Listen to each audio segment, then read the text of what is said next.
ఈ అవకాశం ఇచ్చిన దేవాదేవునికి మాస్టర్ గారికి సమస్యలందరికీ కూడా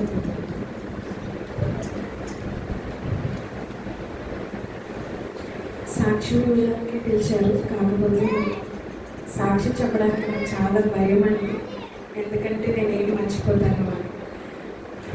కాబట్టి దేవుని వాక్యం వెనకాల నేను సాక్షి చెప్తాం అనుకుంటున్నాను. చిన్న వాక్యంతో పాటు దేవుడు మేలు చేసి ముందుకు నడిపిస్తారని నమ్మచ్చు. సాక్ష్యం కూడా నేను పంచుకోవడానికి ఇష్టపడతాను. అపోస్తలుల కార్యములు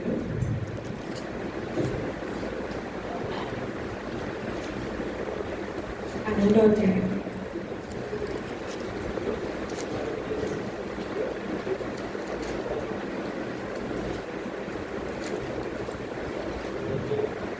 12వ వచనం నుంచి ఇట్లో ఆలోచించుకొని అతడు మార్కు అని మారు పేరు గల యోహాను తల్లి అయిన మరియ ఇంటికి వచ్చాడు. అక్కడ అనేకులు కూడి ప్రార్థన చేయుచుండిరి. అతడు తలవాకిట తలుపు తట్టుచుండగా రోదే అని ఒక చిన్నది ఆలకించడానికి వచ్చాడు. ఆమె పేతురు స్వరం గుర్తుపట్టి సంతోషము చేత తలుపు తీయక లోపలికి పరిగెత్తుకొని పోయి పేతురు తలుపు దగ్గర నిల్చున్నాడని తెలిపారు.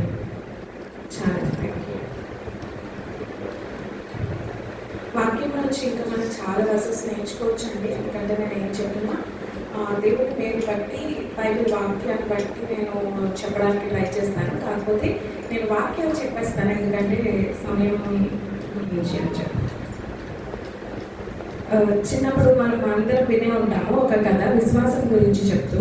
వర్షం పడాలి అని చెప్పి ఊరు వాళ్ళందరూ కలిపి ప్రార్థన చేస్తుంటే ఒక చిన్న వాడు ఏం చేశాడు, గొడుగు పట్టుకుని వెళ్ళాడు అని చెప్పి మనం వాక్యం ఎప్పుడు చిన్నప్పుడు కథల్లో వింటూనే ఉన్నాం కదా. అలాంటి ఒక స్త్రీ ఒక చిన్నది ఈరోజు మనం చదువుకున్నాము. తన పేరు రోదే, ఇంగ్లీష్లో రోధా అని ఉంటుంది. రోదే అనే చిన్న దాని గురించి మనం చిన్నగా నేను చెప్తానండి. అయితే రోధా ఒక దాసి, అలాగే ఒక చిన్నది అని రాసింది. చిన్నది అంటే మనం వయసు ప్రకారం బైబిల్లో ఏం లేదు, కానీ యాయీరు కుమార్తె చిన్నది అని చెప్పి చెప్తూ వచ్చారు. యాయీరు కుమార్తె వయసు 12 సంవత్సరాలు అని మనకి బైబిల్ చెప్తుంది. సో రోదే 12 సంవత్సరాల చిన్నది. అక్కడ జరుగుతున్న సిచ్యువేషన్ మనం ఒకసారి జ్ఞాపకం చేసుకుంటే, పేతురుని చెరసాలలో వేసేశారు. అప్పటికే ఆల్రెడీ ఒకసారి 12వ అధ్యాయము మొదటి 2 వచనాలు ఒకసారి చదువుతున్నాము. దాదాపు అదే కాలమందు రాజైన హేరోదు సంఘము వారిలో కొందరిని బాధ పెట్టుటకు బలాత్కారముగా పట్టుకొని యోహాను సహోదరుడైన యాకోబును ఖడ్గంతో చంపించాను. ఆల్రెడీ యాకోబును ఖడ్గంతో హేరోదు రాజు చంపించేశారు. సో నెక్స్ట్ ఎవరిని ఇంకా ఎలా ఉందంటే దాంట్లో అది యూదులకు ఇష్టమైన కార్యం అని తెలుసుకొని పేతురుని కూడా పట్టుకుని వెళ్ళాడు. అయితే అప్పుడు పండుగ రోజులు అవుతున్నాయి. పండుగ రోజులు అయిపోయిన తర్వాత పేతురుని కూడా జనం ముందుకు తీసుకుని వెళ్ళి హతము చేద్దాము, చంపేద్దాము అని చెప్పి ప్లాన్ చేస్తూ ఉన్నాడు. ఎందుకంటే ఇష్టం అని చెప్పి సరదాగా చంపుదామని జేమ్స్ని ఆల్రెడీ యాకోబుని చంపేశారు. నెక్స్ట్ పేతురుని చంపడానికి అని చెప్పి తీసుకొని వెళ్ళారు. అయితే చంపడానికి సిద్ధంగా ఉన్న వాళ్ళ గురించి ఎవరు ప్రార్థన చేస్తున్నారండి? ఇక్కడ ఎలా ప్రార్థన చేస్తున్నారో ఒకసారి చూద్దాము.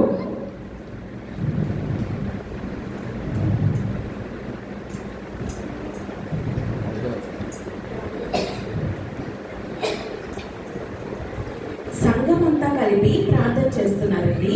ఎలా ప్రార్థన చేస్తున్నారు అంటే అత్యాశక్తితో ప్రార్థన చేస్తున్నారు అని ఉంది. 5వ వచనం, పేతురు చెరసాలలో ఉంచబడెను. సంఘం అయితే అతని కొరకు అత్యాశక్తితో దేవునికి ప్రార్థన చేయుచుండెను. సంఘమంతా ఎలా ప్రార్థన చేస్తున్నారండి? అత్యాశక్తితో దేవుని గురించి పేతురుని విడిపించాలని ప్రార్థన చేస్తున్నారు. వాళ్ళలో ఉన్న అత్యాశక్తితో ప్రార్థన చేసే సంఘంలో ఉన్నది ఒక దాసి అయిన చిన్నది. ఎంత చిన్నది? 12 సంవత్సరాల చిన్నది. అంటే 12 సంవత్సరాలకి తెలుసు. దాసి అయినా కానీ అత్యాశక్తితో ప్రార్థన చేయాలని చెప్పి పంపించారు కదా. అంతకుముందు ఎలీషా దగ్గర కూడా దాసి పంపిస్తుంది. ఎలా పంపిస్తుంది? నయం అవుతుంది అని చెప్పి తను కూడా తన గురించి మాట్లాడుతూ కూడా చిన్నది అని చెప్పి పంపిస్తుంది కదా. చిన్న వాళ్ళకి ఆల్రెడీ నేర్పిస్తున్నారు. ఆల్రెడీ 12 సంవత్సరాలకే వాళ్ళకి అన్నీ తెలుసు, అన్నీ నేర్చుకోగలుగుతున్నారు.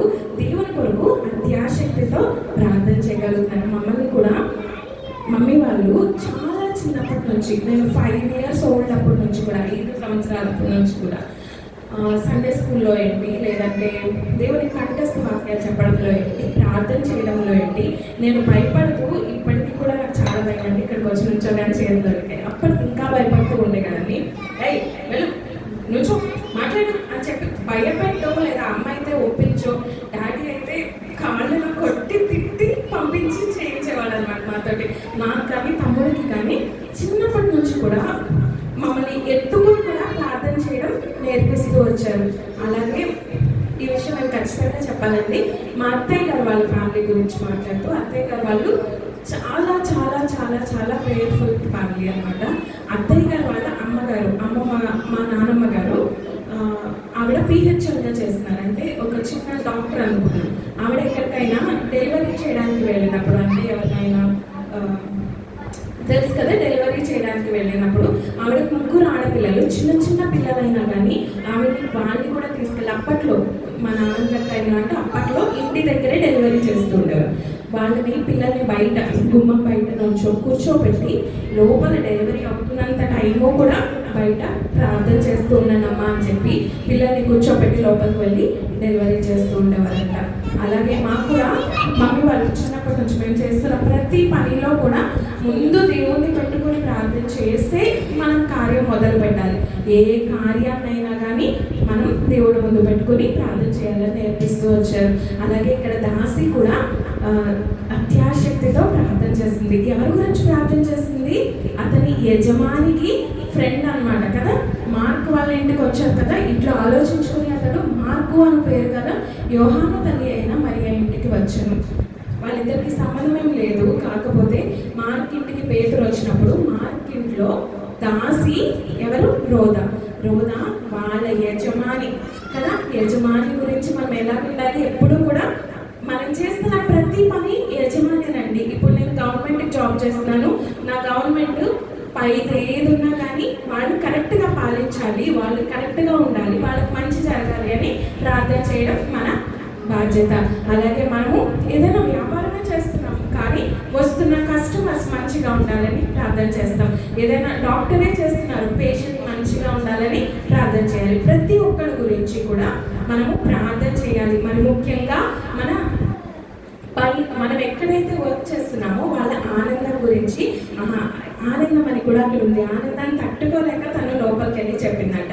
వాళ్ళకి ఆనందం గురించి మనము అత్యాశక్తితో ప్రార్థన చేయాలి. వాళ్ళు మంచి ఇప్పుడు మనం కోరుకుంటూ ఉండాలి. నెక్స్ట్ అలాగే రోదా ఇంకేం చేస్తుంది? అక్కడ పేతురు స్వరము విని గ్రహించింది. అయితే అలాగే తను ఎంత రోదా గురించి గూగుల్ చేసినప్పుడు నాకు ఎఫెక్టింగ్ ఫెయిత్ అన్నాడు. అంటే తెలుగులో అది తిరుగులేని విశ్వాసం అని చెప్పి చెప్తున్నారు అనమాట. అయితే మనం అంతకుముందు మాట్లాడుకున్నప్పుడు కూడా చెప్పాము, విశ్వాసం అనేది జరిగిన వాటి గురించి విశ్వాసం ఎవరికైనా ఉంటుంది, జరగని వాటి గురించి కూడా మనం దేవుని యందు విశ్వాసం కలిగి ఉండాలి. ఈరోజు మేము దేవునికి థ్యాంక్స్ గివింగ్ ప్రేయర్ పెట్టుకుందాం అనుకున్నాము. థ్యాంక్స్ గివింగ్ తోటే అంటే కృతజ్ఞతతో చిన్నగా చర్చ్లో ప్రేయర్ చేయించుకుందామని వచ్చాము. అయితే కృతజ్ఞత జరిగిన వాటి గురించి కన్నా మాకు జరగని వాటికి, ఇంకా జరగవలసిన వాటికి జరిగింది అని మేము నమ్ముతూ చేసుకుంటున్న కృతజ్ఞత అన్నమాట. తమ్ముడికి హైక్ రావాలి, తమ్ముడికి ప్రమోషన్ రావాలి, ఇంకా లిస్ట్లో ఉన్నాడు, ఇంకా ప్రమోషన్ అయితే రాలేదు, కానీ వాడికి ప్రమోషన్ వస్తుందని మేము విశ్వాసంతో ముందుగానే మేము ప్రేయర్ పెట్టుకుంటున్నాం. అలాగే నాకు ఇంకా చాలా అనాన్స్డ్ ప్రేయర్స్ ఉన్నాయి, ఇంకా జరగవలసిన కార్యాలు ఉన్నాయి. మా ప్రార్థనలో ఇంకా చాలా మేము ప్రార్థన చేస్తూ ఉన్నాం అన్నమాట. సో ఆ ప్రార్థన చేసే వాటి అన్నిటి గురించి కూడా విశ్వాసంతో ముందుగానే మేము థ్యాంక్స్ చెప్తూ ఉన్నాము. ఈరోజు మా సాక్ష్యం అదనమాట. జరిగిన వాటికన్నా కూడా జరగాల్సినవి ఖచ్చితంగా మాకు జరుగుతాయి అనే విశ్వాసంతో మేము థ్యాంక్స్ చెప్తున్నాం. రోదా కూడా ఇక్కడ అందరూ కూడా పిచ్చిదానువా నువ్వు అని అడిగారు. ఇక్కడ మనం చూసినట్లయితే 15వ వచనంలో నువ్వు పిచ్చిదాను అని అన్నారు, ఇంకా కూడా తలుపు తడుతున్నారని చెప్పి తను ఒప్పించడానికి ట్రై చేస్తుంటే అతను దూత అయి ఉండాలి అని అన్నట్టు చెప్తున్నారు. ఇందులో అయితే దూత అయి ఉండాలి అని ఉంది, కానీ ఇంగ్లీష్లో ఏమో ఏ దయ్యం వచ్చి ఉంటుంది, స్పిరిట్ వచ్చి ఉంటుంది, నువ్వు ఊహించుకుంటున్నావు అన్నట్టు రాసింది అనమాట. అలాగా నమ్మలేదు, మిగిలిన జనం ఎవరు నమ్మలేదు అది జరుగుతుంది అని. కాకపోతే తన ఎంత విశ్వాసం అంటే పేతురు వచ్చాడు అనుకుంటూ లోపలికి వచ్చి చెప్పింది అనమాట. సో మేము కూడా మాకు జరుగుతుంది అనే విశ్వాసంతో మేము ఇక్కడ థ్యాంక్స్ చెప్పడానికి వచ్చాము. అలాగే మూడవదిగా రోదా ఇంటి వారికి ఆనందాన్ని పంచింది. ఇంటి వారికి లోపలికి వెళ్ళి ఏం చెప్పింది, తలుపు దగ్గర సౌండ్ వినింది, పేతురు అని గుర్తుపట్టింది. ఎందుకంటే తనకు ఆల్రెడీ పేతురు వాయిస్ తెలుసు. తన సంఘంలో మాట్లాడుతున్నప్పుడు తను ఆల్రెడీ వినింది. మనం లాస్ట్ టైం మనం మాట్లాడుకున్నప్పుడు గుర్తించుకున్నాం కదా, గొర్రెలు తన యజమాని స్వరము వినును, వాటిని గుర్తుపెట్టుకున్నాను.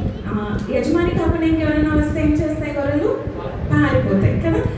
అయితే యజమాని స్వరము అవి విని గుర్తుపట్టింది. ఎందుకు, రోజు పేతురు గొంతు వింటూ ఉంది కదా, అందుకని తను గుర్తుపట్టి ఏం చేసిందంటే తన ఇంటి వారికి, మిగిలిన వాళ్ళకి ఆశీర్వాదాన్ని పంచడానికి వెళ్ళింది. We have to be a blessing. మనం బ్లెస్సింగ్గా ఉండాలి, మిగిలిన వాళ్ళందరికీ కూడా మనము ఆశీర్వాదం పంచేవారిగా ఉండాలి. అయితే జీవితంలో జరిగిన వాటి గురించి సాక్ష్యం ఇస్తూ ఉండాలి. అయితే నేను ఈ విషయం గురించి 1 year నుంచి నేను చెప్పడానికి ట్రై చేస్తున్నాను సాక్ష్యం. కాకపోతే నేను చాలా ఇన్ఫీరియారిటీ అంటే చాలా తక్కువ తనముగా ఫీల్ అవుతూ, తెలుగు నాకు రాదండి, నేను చెప్పినట్టు చాలా తక్కువగా నేను ఎలా చెప్తాను నా గురించి, నేను ఇలాగా అన్నట్టుగా నేను ఎప్పుడు ఎవరికి షేర్ చేయలేదు. ఇంట్లో మేము 5 కూర్చొని మాట్లాడుకుంటున్నప్పుడు సాక్ష్యం ఇచ్చేటప్పుడు నేను చెప్తూ వచ్చాను తప్ప నేను చాలా చోట్ల మాట్లాడడానికి నన్ను పిలుస్తూ ఉంటారు. అలాగే మా అంతటా మేము కూడా దేవుని నామంను బట్టి ఎంతో చక్కగా కూడా సంవత్సరానికి 2 సార్లు మా ఊరిలో కొమ్ముగూడెం అని చెప్పి మా మామయ్య గారి ఊరు, అక్కడ నుంచి మేము ఆశీర్వదింపబడి బయటకు వచ్చిన వాళ్ళము. కొమ్ముగూడెం అని తాడిపల్లిగూడెం దగ్గర ఒక చిన్న ఊరు అనమాట కొమ్ముగూడెం అని. మామయ్య గారు వాళ్ళు అందరూ కూడా వాళ్ళ ఫాదర్స్ పేరెంట్స్ అందరూ కూడా చిన్న కొంచెం పొలాలు చేస్తూ కొద్దిగా కూడా పెట్టుకుంటూ వచ్చి మా మామయ్య గారు 5 అయినా కానీ ఈయనొక్కరిని చదివించగలిగారు. ఆ ఊరు నుంచి మేము బయటకు వచ్చాము, మంచిగా స్థిరపడ్డాము. దేవుడు చాలా చక్కగా ఎటువంటి జ్ఞానము తెలివి లేని మమ్మల్ని ముందుకు తీసుకుని వెళ్ళి ఘనంగా స్థిరపరిచారు. అందుకని ఊరికి ఏమన్నా వాళ్ళకు కూడా చెప్పాలి దేవుని గురించి అని చెప్పి మళ్ళీ ఊరికి వెళ్ళి మేము అక్కడ 2 సార్లు యూత్ మీటింగ్ ఒకసారి పెడతాము, చిన్నపిల్లలది యూత్ది ఒకసారి, స్త్రీల రిట్రీట్ ఒకసారి పెట్టి వాళ్ళకి మా అనుభవాలతో పాటు వాళ్ళకి ఏమైనా ప్రార్థన అవసరతలు ఉంటే అక్కడ నుంచి ప్రార్థన చేయడానికి దేవుడు మమ్మల్ని చాలా చక్కగా ఏర్పాటు చేశారు. కానీ అలాంటి సిచ్యువేషన్లో కూడా మా ఊరిలో అయినా మా జనత అయినా నేను ఎప్పుడు ఎవరితోనూ చెప్పలేదు. మేము మ్యారేజ్ అయిన ఒక 3-4 months నుంచి లేదా 6 months నుంచి ఒక సీరియస్ స్కిన్ కండిషన్తో బాధపడుతూ వచ్చాము. చాలా భయంకరమైన చర్మ వ్యాధి. అది ఆయనకి హాస్టల్లో ఉండి ఉంటారు పెళ్ళైన తర్వాత హైదరాబాద్లో. సో అక్కడ నుంచి వచ్చింది. మేము అమ్మ వాళ్ళతోటి కలిసే ఉండేవాళ్ళము. కాకపోతే ఆ స్కిన్ కండిషన్ తన నుంచి నాకు అంటుకునింది. నాతో పాటు మమ్మీకి కూడా డాడీకి కూడా నాకు కనిపించేటప్పటికి మేము భయపడిపోయాము. అది ఒక మేజర్ రీజన్ అనమాట. నేను మమ్మీ వాళ్ళకి ఇలా ఉంటే ఇంట్లో అందరినీ బాధ పెడతాను నేను అన్నట్టు మేము విడిగా ఇంటి నుంచి విడిగా ఉండడానికి, మమ్మీ వాళ్ళ దగ్గర నుంచి విడిగా ఉండడానికి నా ఫస్ట్ రీజన్ అదనమాట. అమ్మ వాళ్ళు ఇక్కడ ఉంటున్నారు, నాకు ఆఫీస్ దగ్గరలో ఉంటుంది అని చెప్పి వాళ్ళకి నేను చెప్పలేను కదా, నాకు నీకు అంటుకుంటుంది, నువ్వు బాధపడాలి నా గురించి అని నేను చెప్పకుండా నేను బయటకు వచ్చేసి వేరే దగ్గర ఉంటూ ఉండేవాళ్ళం.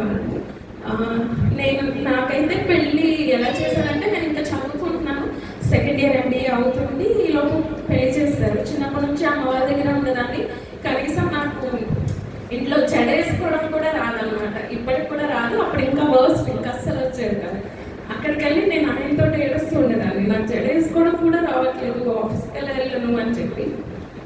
అయితే అలాంటి పరిస్థితి ఎంత భయంకరం అంటే మేము మోకలేసి ప్రార్థన చేస్తున్నా కానీ మంట వచ్చేసేది ఒళ్ళంతా కూడా. 2.5 సంవత్సరాలు ఎంత ఇబ్బంది పడ్డాము అంటే ఒక ఫైనల్ మూమెంట్ ఎంత వరకు వచ్చిందంటే, అమ్మ వాళ్ళని బాగా చూసుకో, నేను చచ్చిపోతాను, నా వల్ల కావట్లేదు, నేను భరించలేకపోతున్నాను, చచ్చిపోతే ఒక్కసారి నాకు ఈ పెయిన్ పోతుంది కదా అని చెప్పి అని ఒకరోజు అనుకున్నాను. అంటే రాత్రంతా తను అలా కొంచెం చూస్తున్నాను నేను ఎక్కడ ఏం చేసేసుకుంటాను అని చెప్పి. మంట ఎంత మంట ఉండేదంటే ఎలా షవర్లో బాత్రూంలో షవర్ ఓపెన్ చేసుకుని షవర్లో కూర్చి వేసుకొని రాత్రంతా షవర్ ఓపెన్ చేసుకుని అందులో కూర్చొని నిద్రపోయేదాన్ని. ఎందుకంటే మంచంలో పడుకుని నాకు మంట వచ్చేసింది. అంత భయంకరమైన పరిస్థితిని మేము చూసాము, భరించాము. Non veg తినదన్నారు. మేము తిరగని హాస్పిటల్ లేదు. అటు విజయనగరం నుంచి విజయవాడ వరకు ప్రతి ఒక్క హాస్పిటల్ని, ప్రతి ఒక్క స్కిన్ హాస్పిటల్ని, అది ఇంగ్లీష్ మెడిసిన్ అవ్వచ్చు, వేగవరం మెడిసిన్ అవ్వచ్చు, హోమియోపతి మెడిసిన్ అవ్వచ్చు, Anakapalli homeopathy, Palakollu homeopathy, Vijayawada ayurvedic medicine అవ్వచ్చు, ఇంకా ఎవరు ఏ చిట్కా చెప్తే ఆ చిట్కా పాటించడమే. అదేదో అలోవెరా తింటే తగ్గుతుంది అంటే రోజు అలోవెరా తినేసేవాళ్ళము, తిప్పతీగ తాగితే తగ్గుతుంది అంటే తిప్పతీగ తాగేసేవాళ్ళము, వాట్ నాట్ ఎవ్రీథింగ్ అనమాట. అన్నీ ఏది పడితే అది భరిస్తూ వచ్చాము. కానీ దేవుడు నిజంగా మాకు ఆ పెయిన్ పడడం, మేము దేవుడికి చాలా చాలా చాలా చాలా దగ్గరగా వచ్చాము. ప్రతిదీ ఆయన ముందు పెట్టుకుని నడవడం మేము స్టార్ట్ చేసాము. మేమైతే చిన్నప్పటి నుంచి దేవుళ్ళలోనే ఉన్నాము. చిన్నప్పుడు మేము బాప్తిసం తీసుకున్నాము. ఇద్దరము దేవుని ఎరిగిన వారమే. కానీ దేవుడితో ఇలా కూడా మాట్లాడచ్చా, దేవుడితో ఇంత సాహసం చేయొచ్చా అని అయితే మేము ఆ పెయిన్లోనే నేర్చుకున్నాము. ఈ ఇయర్ 2025 జనవరి తర్వాతనే మేము కంప్లీట్గా దేవుడు క్యూర్ చేశారు. దాని నుంచి కంప్లీట్గా విముక్తి వచ్చింది మాకు. కొంచెం కూడా మళ్ళీ మేము ఆ మెడిసిన్ వాడలేదు. లక్షల కోసి ఖర్చు పెట్టాము. ఇద్దరం చిన్న ఉద్యోగం. ఇంట్లో అమ్మ వాళ్ళని అడగడానికి ఏమని అడుగుతాం, వాళ్ళు మేము వెళ్ళి మందులు తెచ్చుకుంటే పప్పల ప్యాకెట్లు తెచ్చుకుని 2 వందలనే ప్యాకెట్లు మోసుకుని ఏం మింగామో తెలియదు. ఈవెన్ మేము పిల్లల గురించి ఆలోచిద్దామన్నా అమ్మో ఇది వాళ్ళకి వచ్చేస్తే ఇంకా భరించలేము, మేము పిల్లలు వద్దు మనకి, ఇలా మనమే బతుకుతాము అని అనుకుంటూ ఉండేవాళ్ళు. కానీ దేవుడు ఎంతో మేలు చేసి ఏదో తుడిచిపెట్టినట్టు, ఏంటి ఇది ఉందా అసలు నాకు అని ఆలోచించినట్టు ఇలా తుడిచినట్టు మొత్తం తీసివేశారు. ఆయనకైతే కాలు మీద మొత్తం ఉండేది, కానీ నాకు ఒళ్ళంతా మొహం మీద మొత్తం అందరికీ కనిపిస్తూ ఉండేది. చాలా చాలా క్లియర్గా ఉండేది. బయటకు వెళ్ళాలంటే భయం వేసేసేది. ఫుల్ హ్యాండ్స్ డ్రెస్సెస్, కాలర్ ఉన్న డ్రెస్సెస్ వేసుకునేదాన్ని. ఈవెన్ ఎక్సర్సైజ్ చేయాలని నేను చాలా బాగా డాన్స్ చేసేదాన్ని. ఈ 3 years 4 yearsలో గమ్ముని వాకింగ్ చేసినా కానీ మంట వచ్చేసేది. ఎందుకు లాభ అయిపోయామని అందరూ అడుగుతున్నా, అసలు నేను నడిచినాను కదా, అలా పడుకున్నా అలా కూర్చున్నా ఫ్యాన్ కింద ఉంటే ఏదో ప్రశాంతంగా ఉండేది తప్ప గమ్ముని ఒక అడుగు అంటే వేసినా కానీ చెమటలు పట్టేసి మంట వచ్చేస్తూ ఉండేది. కానీ దేవుడు చాలా చాలా క్యూర్ చేశాడు. దేవుడు మెడిసిన్ వాడటం మానేసాము. అసలు మేము హాస్పిటల్కి వెళ్ళినా ఏదో సరదా వెళ్ళి డాక్టర్కి థ్యాంక్స్ చెప్పడానికి వెళ్తున్నాం తప్ప అసలు ఎటువంటి ఇబ్బంది లేదు మాకు. ఇంకా మేము మళ్ళీ నాన్ వెజ్ తినడం స్టార్ట్ చేసాము. నాన్ వెజ్ తినకపోవడం చాలా చాలా బాధాకరంగా అనిపించింది. అలాగే మేము తినకపోవడం వల్ల మేము ఇక్కడికి వచ్చినప్పుడు మేము తినకపోయే వాళ్ళము, అమ్మ వాళ్ళు ఇంకెవరు తినేవాళ్ళు కాదు. ఇంట్లో నాన్ వెజ్ అంటే 3-4 years అయ్యేది. కాకపోతే దేవుడు చాలా చక్కగా చాలా మంచిగా ఒక మంచి డాక్టర్ని చూపించి అక్కడికి తీసుకుని వెళ్ళి క్యూర్ చేసి నాకు అనిపించింది, ఈ పెయిన్ మేము అనుభవించకపోయి ఉంటే ఇంత చిన్న వయసులో మాకు జనాల పెయిన్ తెలియకపోయి ఉండేదేమో, వాళ్ళ గురించి నేను ప్రార్థన చేయకపోయి ఉండేదాన్నేమో అని అనిపించింది. నాకు ఇచ్చిన ఏదైతే ప్రాబ్లం ఉందో ఇదంతా కూడా నేను వాళ్ళ బాధను నేను అర్థం చేసుకోవడానికి దేవుడు నాకు ఇచ్చాడు అనిపిస్తూ ఉంటుంది. వాళ్ళ గురించి నేను ఇంకా భారం కలిగి నేను ప్రార్థన చేయాలేమో అని అనిపిస్తూ ఉంటుంది. అయితే నేను నిజంగానే మేము లూథరన్ చర్చ్కి వెళ్తాము. అందరు అడిగారు ఎందుకు లూథరన్ చర్చ్, అక్కడ అంతా గొడవలు ఇబ్బంది అంటే ఆయన మా పెద్దమామయ్య ఎవ్వరు ఎదురు చెప్పారు. ఆయన కూడా ఎందుకు వదిలించవచ్చు, మంచి చర్చ్కి వెళ్ళచ్చు కదా, ఆత్మీయంగా ఉండే చర్చ్కి వెళ్ళచ్చు కదా. ఆ చర్చ్ గురించి ఎవరు ప్రార్థన చేస్తారు మేము వెళ్ళకపోతే? అక్కడ ఉన్న వాళ్ళు ఎవరో ఒకరు ప్రార్థన చేసుకోవట్లేదు. అది అభివృద్ధి చెందాలని ఎవరో ఒకరు ప్రార్థన చేయాలి కదా. మంచి ప్లేస్కి అందరూ వెళ్తారు, కానీ ఎక్కడైతే బాగాలేదో అక్కడికి మమ్మల్ని పంపించడానికి దేవుడు మమ్మల్ని ఏర్పాటు చేశారు. ఎవరికైతే అనారోగ్యంతో ఉన్నారో, ఎవరైతే అప్పు బాధల్లో ఉన్నారో, ఎవరైతే ఇంకా ఆవేదనతో ఉన్నారో వాళ్ళ గురించి ప్రార్థన చేయడానికి మా ఇద్దరిని నుంచోబెట్టడని నేను ఖచ్చితంగా నమ్ముతున్నాను. ఇంకా కూడా దేవుడిలో మేము ఎదగాలి, ఇంకా దేవుడు మాకు ఇవ్వాల్సిన ఆశీర్వాదాలు అవన్నీ కావాలని ఎలా అంటే ఇలా పట్టుకుని వచ్చారనమాట. ఇందాక పాస్టర్ గారు ప్రేయర్ చేశారు కదా, మాకు ఇవ్వాల్సిన ఆశీర్వాదాలు ఉన్నాయి, అవి మీరు ఇస్తారు, వాటి గురించి కూడా థ్యాంక్స్ అని. నిజంగా ఇట్లా పట్టుకుని వచ్చారు. నేను ఎప్పుడైతే అడుగుతానో అలా ఇచ్చేస్తాను అనమాట. మేము అడుగుతున్నాము, ఆయన వింటున్నారు. ఇంకా చక్కగా ఆయన మమ్మల్ని ఆశీర్వదించాలని, ఇంటికి మేము రావాలని మేము ఎప్పుడు అనుకోలేదు.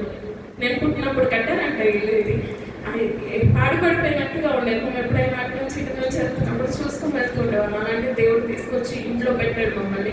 చక్కగా మంచి సంఘాన్ని ఇచ్చాడు. మేము ప్రేమలు పంచుకునేలాగా అందరూ సంఘస్థులు నిజంగా ఒకరి గురించి ఒకరు మనము అత్యాశక్తితో దేవుడిని అడిగితే సంఘముగా ప్రార్థిస్తే చెరసాల బద్దలవుతుంది కదా, మనం చూసాము. అయితే ఎలాగైతే చంపబోయే పేతుని దేవుడు విడిపించాడు, ఎలాగైతే జరగని కార్యాలని దేవుడు సులువుగా ఇలా జరిగిస్తూ ఉంటాడో మన జీవితాల్లో కూడా ఖచ్చితంగా ఇలా జరిగిస్తూ ఉంటాడు. మనం సంఘముగా అత్యాశక్తితో ప్రార్థన చేయాలి, మన పిల్లలకి నేర్పించాలి. నిజంగా వీళ్ళు ఇలా తిరుగుతున్నారు, కానీ ఆ వయసులో మేము అలా తిరుగుంటే మా డాడీని తీసుకెళ్తే అప్పటప్ప వాయిస్తాం. ఇలా వెనక్కి తగ్గడానికి కూడా భయపడుతున్నాం మేము ఆ వయసులో. కాబట్టి పిల్లలకి నేర్పించాలి మనం ఇంకా చక్కగా. దేవుడు ఇంకా అద్భుత కార్యాన్ని మా జీవితంలో జరిగిస్తారని నమ్ముతున్నాను. దాని గురించి మేము ఆల్రెడీ థ్యాంక్స్ చెప్తున్నాం ఏసయ్యకి. ఇంకా మేము సంఘంలో గట్టిగా వాడపడాలి అని చెప్పి ప్రార్థన చేయండి. మీ అందరినీ ప్రార్థనలో జ్ఞాపకం చేసుకోండి. ఈ చిన్న అవకాశం ఇచ్చిన దేవాదేవుడు